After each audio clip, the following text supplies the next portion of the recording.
I was down but now I'm up, up, up, up. I was down but now I'm up.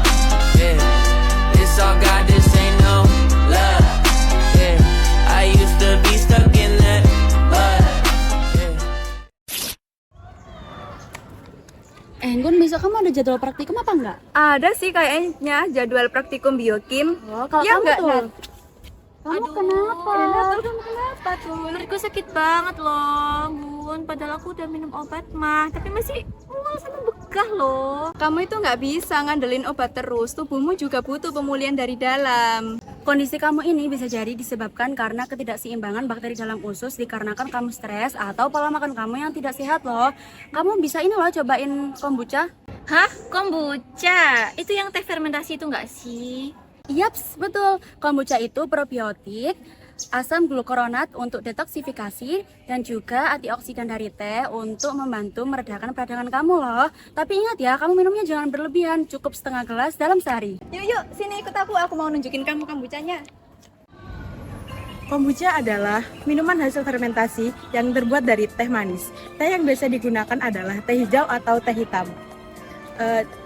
Kombucha menggunakan kultur mikroba yang biasa disebut dengan SCOBY, Symbiotic Culture of Bacteria and Yeast, yakni koloni simbiosis antara bakteri dan ragi. Dalam proses fermentasi ini, mikroba mengubah gula dalam teh menjadi berbagai senyawa, yaitu seperti asam asetat, asam glukonat, sedikit alkohol, serta berbagai enzim dan vitamin. Nah, kombucha ini dikenal memiliki rasa yang asam, sedikit manis, juga bersoda alami.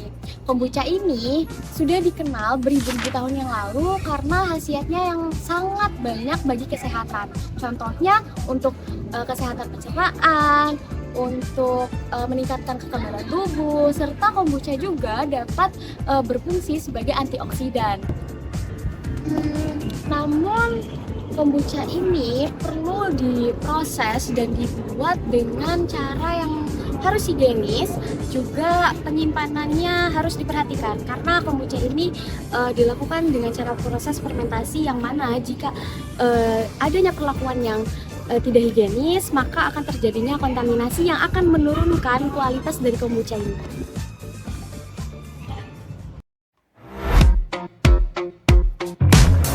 Pertama-tama, sterilisasi terlebih dahulu toples untuk kombucha menggunakan air panas. Lalu, isi toples tersebut dengan 1 liter air. Setelah itu, masukkan 2 saset teh celup dan masak hingga mendidih. Nah, ini kan tehnya udah matang. Kita tinggal tunggu sampai dia suhunya itu sesuai dengan suhu ruangan. Kita nggak boleh simpan di kulkas, dan itu harus di wadah kaca, dan itu juga nggak boleh ditutup pakai penutup toplesnya. Jadi nanti kita pakai tutup pakai kain biar bakteri itu bisa bernafas.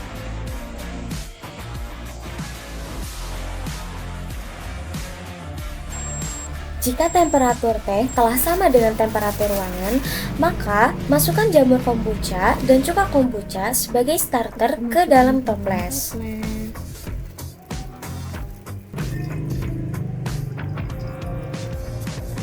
Setelah itu, tutup toples dengan kain lalu ikat dengan tali atau karet.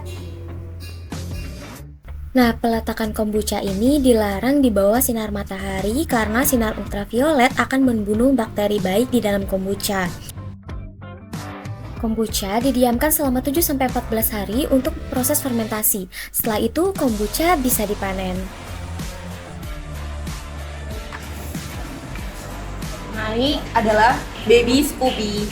Sorot ke sini dong. Ini baby SCOBY. Tuh, lihat, ini ada kayak sedimen-sedimen gitu kan. Ini tuh nggak apa-apa sebenarnya. Ini juga bisa dikonsumsi.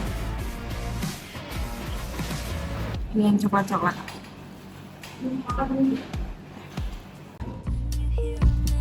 Kombucha merupakan minuman fermentasi berbasis teh manis yang difermentasi oleh SCOBY atau Symbiotic Culture of Bacteria and Yeast. Sebenarnya gimana sih mekanisme dari kombucha itu sendiri? Dalam tahap awal, Ragi akan memecah sukrosa menjadi glukosa dan fruktosa yang dibantu oleh enzim invertase. Selanjutnya, glukosa akan difermentasi menjadi etanol dan karbon dioksida. Bakteri asam asetat bekerja dengan cara mengoksidasi etanol menjadi asam asetat dan asam glukonat. Sehingga proses ini akan menghasilkan lingkungan yang asam dan mencegah mikroba patogen untuk mengkontaminasi. Sehingga dalam tahap akhirnya akan menghasilkan minuman yang kaya akan vitamin B, senyawa bioaktif dan probiotik, serta asam organik. Sini. Nah, ini itu kombuchanya. Jadi ini ya.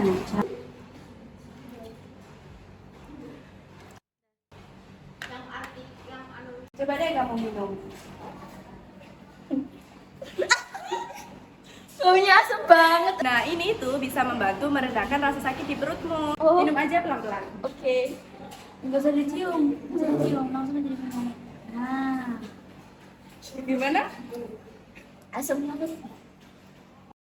Gula dan juga senyawa bioaktif mulai berinteraksi dengan amilase saliva. Reseptor rasa di lidah mengenali rasa asam memicu refleks salivasi yang membantu pelarutan dan juga pencernaan awal. Beberapa mikroba probiotik dalam kombucha mulai berinteraksi dengan mikrobiota mulut, berpotensi menurunkan pertumbuhan bakteri patogen. Di dalam lambung terjadi denaturasi mikroorganisme dan protein dalam kombucha. Senyawa bioaktif tahan asam mulai dilepaskan, sementara gula yang tersisa menjadi substrat bagi mikroba lambung. Kombucha yang mengandung enzim membantu mempercepat pencernaan dan penyerapan nutrisi. Glukuronat menjalani proses glukuronidasi dengan enzim UDP glukuronosiltransferase UGT. Aktivitas enzim antioksidan meningkat, lalu hati memproses vitamin B kompleks untuk mendukung metabolisme energi dan fungsi enzimatik. Pada usus halus, senyawa bioaktif seperti polifenol, flavonoid, vitamin D, dan vitamin C, serta asam organik diserap ke dalam epitel usus. Mikroorganisme probiotik membantu menyeimbangkan mikrobiota usus dengan menghasilkan short chain fatty acid atau SCFA seperti asetat, propionat, dan butirat yang berperan dalam kesehatan dinding usus. Senyawa antioksidan mulai menghambat radikal bebas yang ada di saluran cerna, mencegah peradangan lokal.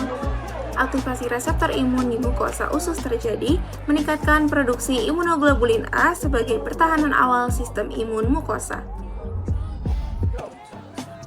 Setelah melewati organ mulut, lambung, hati, dan usus halus, tiba saatnya senyawa antioksidan dari kombucha beredar ke seluruh jaringan tubuh. Antioksidan mulai bekerja mengurangi stres oksidatif seluler dengan menetralisir radikal bebas. Di samping itu ada flavonoid dan polifenol yang juga memodulasi respon inflamasi, menurunkan kadar sitokin proinflamasi seperti TNF-alfa atau tumor nekrosis faktor alfa dan IL-6 atau interleukin 6. Mikrobiota usus yang sehat berdampak pada good brain axis, berpotensi menurunkan stres dan meningkatkan mood melalui produksi neurotransmitter seperti serotonin. Kombucha juga mendukung sistem imun dengan meningkatkan aktivitas makrofag dan produksi sitokin antiinflamasi. Dari berbagai insight tentang kombucha sebelumnya, adapun manfaat yang kita peroleh setelah mengonsumsi kombucha ini, beberapa diantaranya adalah kombucha mengandung polifenol dan senyawa bioaktif yang aktivitas antioksidannya itu tinggi, serta mengandung sifat antimikroba terhadap patogen seperti Staphylococcus aureus dan E. coli. Kedua, yakni dapat mengoptimalkan fungsi sistem pencernaan menjadi lebih sehat karena bakteri asam laktat, serta juga dapat meningkatkan sistem kesehatan pencernaan karena terjadinya peningkatan keberagaman mikrobiota usus yang menguntungkan. Yang ketiga, kombucha ini dapat berpotensi pada proses antiinflamasi, di mana dapat menurunkan sitokin proinflamasi, mengurangi stres oksidatif karena ketidakseimbangan antara radikal bebas dan antioksidan, serta dapat menekan jalur peradangan oleh senyawa bioaktif. Keempat, kombucha ini dapat membantu dalam mengoptimalkan kesehatan metabolik, di mana ia memicu sensitivitas insulin sehingga dapat mengontrol kadar glukosa dalam darah. Kemudian ada kandungan asam asetat yang dapat membantu dalam mengontrol metabolisme lipid. Yang kelima, yaitu dapat melindungi fungsi hati dari kerusakan oksidatif, akumulasi kelebihan lemak, serta dapat meningkatkan fungsi detoksifikasinya.